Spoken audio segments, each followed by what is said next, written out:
Good day, everyone. Hope you're enjoying. What is it? Your afternoon now. It's almost it's 11:04. Uh, I saw this article. I just kind of read it, and it's kind of interesting. I don't know if you can see it, but I'll read it. It's entitled "Inside Jules' Relation with Her Mother, Who Embezzled Over $100 million of her daughter's money." Now, I gotta be honest with you. I'm 43. She's older than me. I don't know. She's in her 50s. She's 51, so she's a little bit older than me. The reason why I say this, though, uh, my first thought on this is I did read a story, and I'll talk about it a little bit. To me, the story would be that if you told me that Jewel made $100 million in her career, which by the way is mega money, I would have never believed you. Now, I'm 43, she's 51, but that means I was listening to her music. Does that make sense? Like, it was my generation that was listening to her music when we were younger. We were still in school, not even out of school. And I don't remember exactly. That time frame was probably between like seventh and eighth grade, from to say maybe 10th or 11th grade. That was probably the time frame. Her time in the sun, her spotlight, if you will, was a very small window. Matter of fact, if you think of Jewel the singer, you almost can't even think of any songs of hers. Um, uh, Who Will Save Your Soul or where was one of them.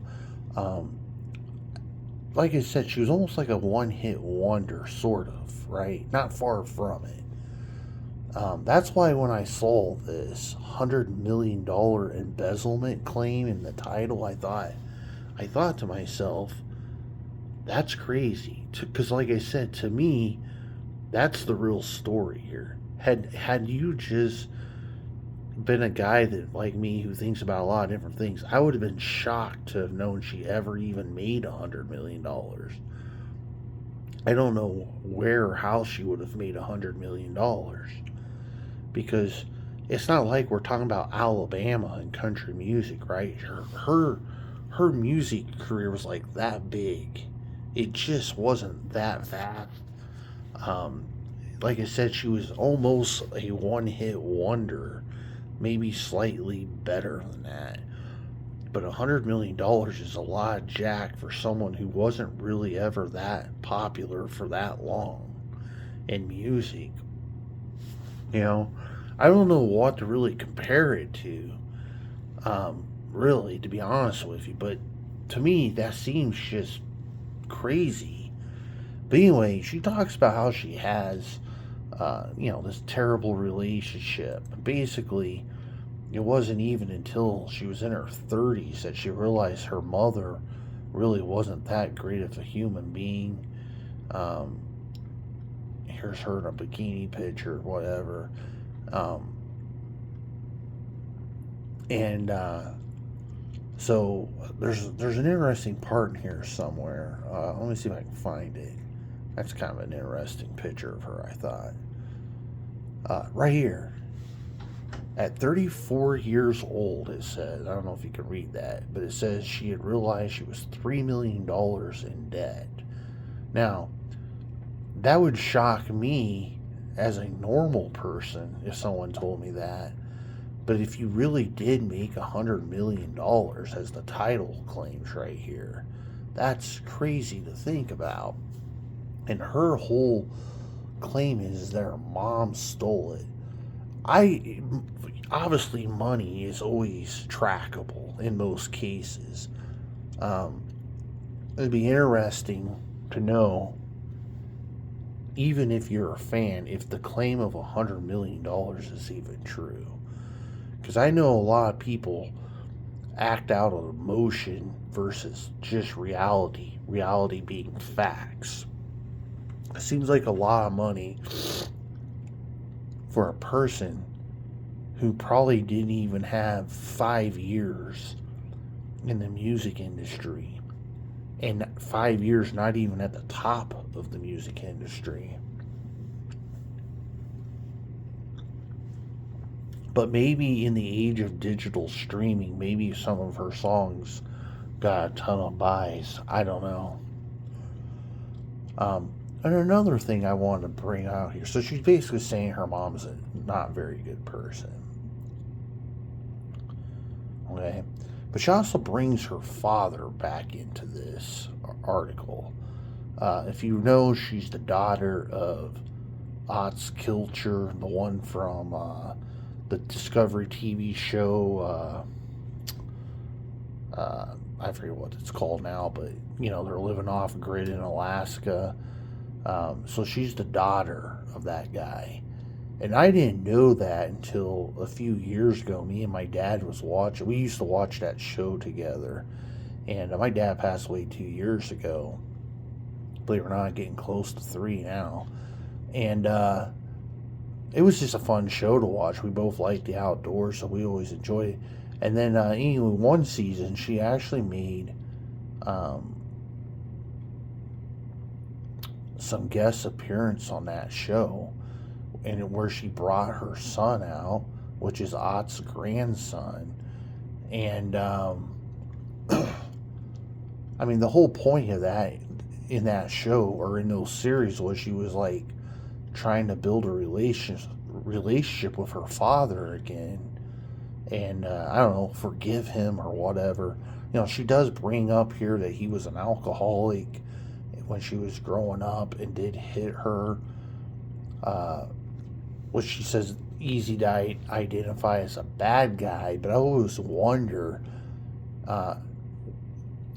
is she one of these flower child people who thinks getting a spanking is abuse, or did he actually haul off and give her a knuckle sandwich? That's different. Or slap or backhand. I don't know. But it just seems weird to me, personally, that if not that long ago, a few years ago, you're like, yeah, I'm going to build a relationship with my dad, Ott's Kilcher, that you would continuously bring up his past of being an alcoholic. Like, it's kind of like, I want to say Bible thumper, but I even hate that terminology. It's almost like, when you grew up in a real strict household, or had friends who grew up in a real strict Christian household. And I'm talking about like super strict, and all the parents did was beat their kids over the head with the law being the law of God, so super strict, right? And then them kids turn up when they get out of school, they end up rebelling, in those cases rebelling against their parents most of the time. And a lot of times what those kids will do, they'll go out and start drinking, doing drugs, having sex with a bunch of random people. And it's really because they were locked in a house all their life, never developed any social skills, right? And it leads to this problem. And this was the grandson right here that appeared in the Discovery show for some reason I can't remember the name of. But anyway, I'm just saying it's pretty weird. So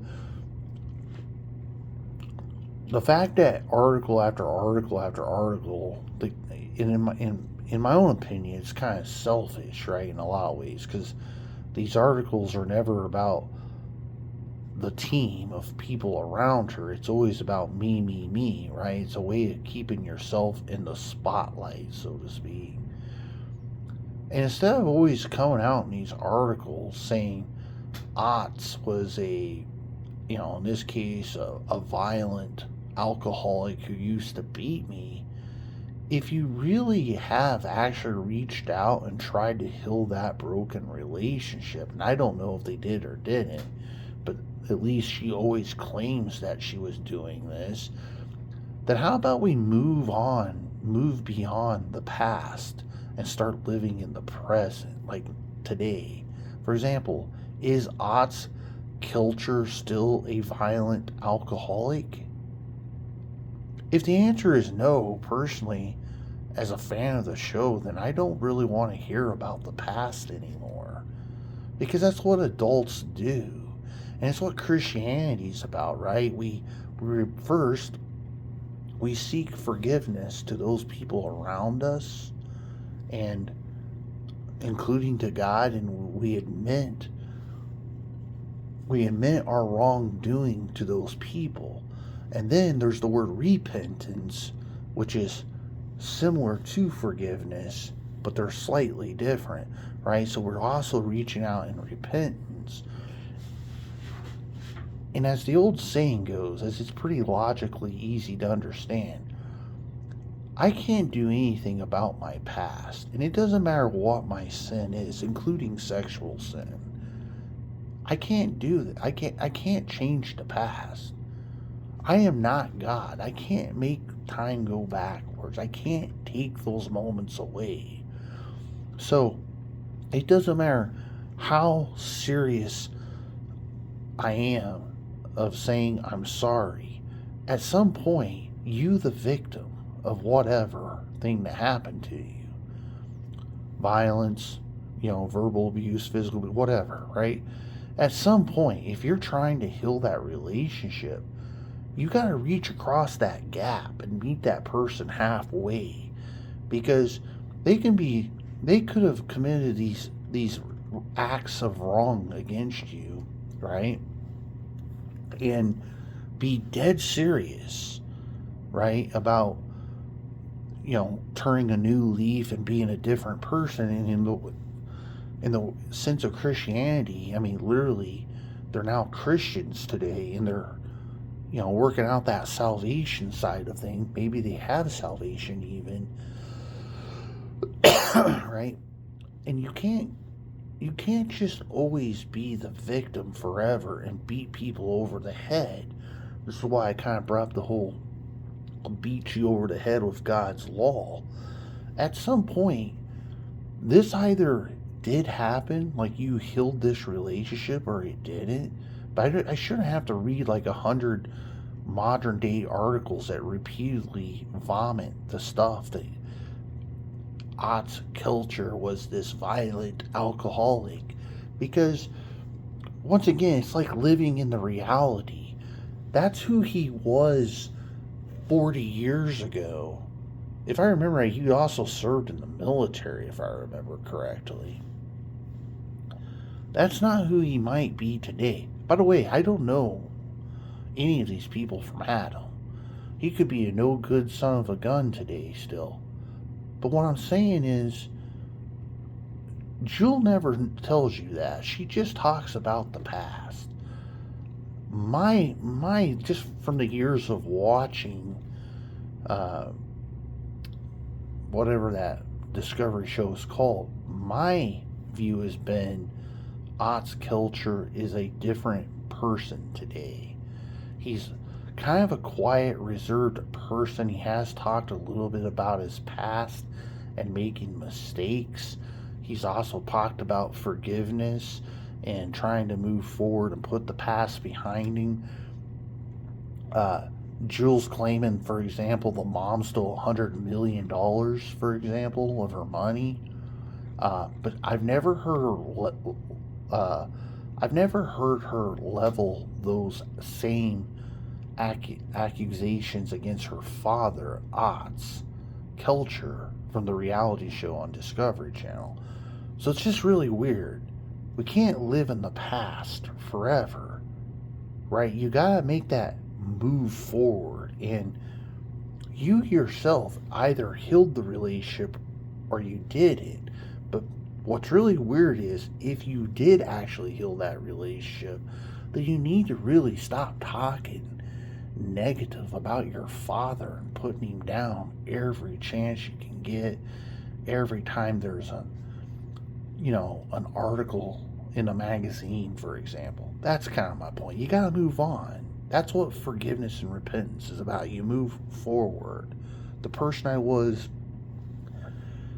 20 years ago isn't the person I am today. I made mistakes, not like that, but I'm not a perfect person. And if every job interview I ever had in my life would look at my old self and judge me on that, I'd be sitting at home twiddling my thumbs all day because no one would hire me. And so you got to move on. That's my point. You got to move on. You can't stay broken victim mind constantly. You got to move on. And I got to tell myself this sometimes because, I'm dyslexic. I kind of had a rough upbringing. I played sports, I excelled and did all that, but I got bullied a lot. And my outlet back when I was a kid was I just beat the shit out of people. That's what I did. But when you get older, you realize that wasn't a good thing either. I mean, I started to notice that even when I was in high school, that didn't really solve problems. So, anyway, you got to move on at some point. All right, guys, talk to you later. Leave comments always, and tell me what you think. Talk to you later, guys. Bye.